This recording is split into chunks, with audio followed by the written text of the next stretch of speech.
Alright guys, now I'm just, I know the lighting's pretty bad. Oh gosh, tilting up is a lot better. Um, my missus purchased their house yesterday. Hopefully the bank will approve this property for the loan, or else this is going to be a bummer. Anywho, the topic is housing for investment. Now you got those who spend millions of dollars or above $700,000 to buy property for investment.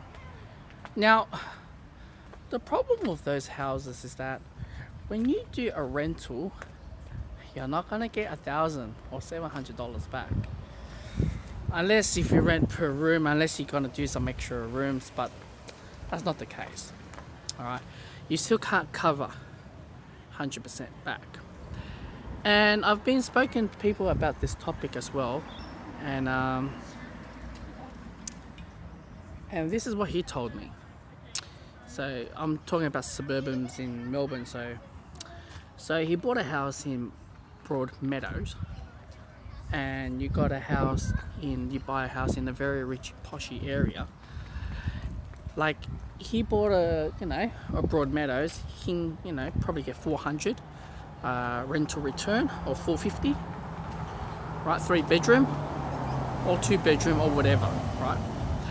But if you spend like 700 or 1 million or 1.5, especially we're talking about like the rich Asian suburbans, Glen Waverley or Boxy or whatever you guys name it, all right? You cannot get 1,000 per week for rental.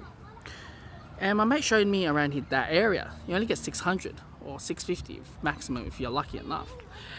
So technically, if you're gonna do investment in renting, you're not actually making much money. You're making a lot of loss, to be honest, unless you're paying the interest and hopefully the market prices go up. That's what you hope the whole time, but market not always going up. Unfortunately, Australia has been going up for the last 20-30 years. And when you have housing like that you spend 1.5 and you only get like 500 or 600 rental return, it's not really worth it. And plus you got to do council rates, plus you got to do house maintenance. It's not going to be that much worth it. But he was right. If you buy a house that worth 400 or 500,000 and your rental is 450, you make a tiny loss, or you just cover for the mortgage. So technically you are winning. So for my missus to rent it out, she's not making a loss at all. So even she rented the house out, she was calling me to like, oh, rent out the whole 1 year.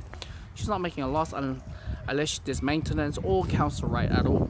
So my dad started to figure out, realizing, because a lot of newly arrived migrants thinking rent money is dead money. Well, if you think about paying mortgage, just interest, it's pretty much dead money as well. Just because the house is under your name, for example, let's just say that house is under your name, right?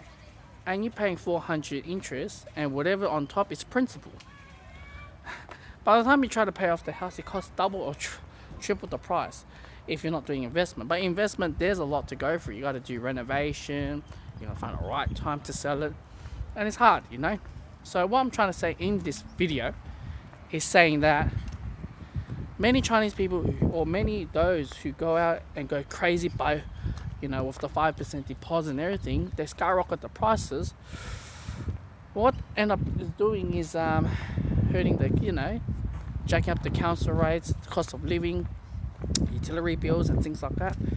And do you honestly make money for that investment property if you are spending on 1.5, 1.3 or 700,000 and only get like 500, Unless if you rent per room, that's a different story. But how can you find good tenants? Tenants always can move in and move out, all right? Whether students, accommodation or whatever it is, right? And what happens if there's a drug addict? I've experienced that, so yeah. So the moral of this whole video is saying that there's a smart person and there's a rich investment, and if you can get 500 or 450 in return for your rental, if you pay $400,000 or $500,000 house, you're a winner.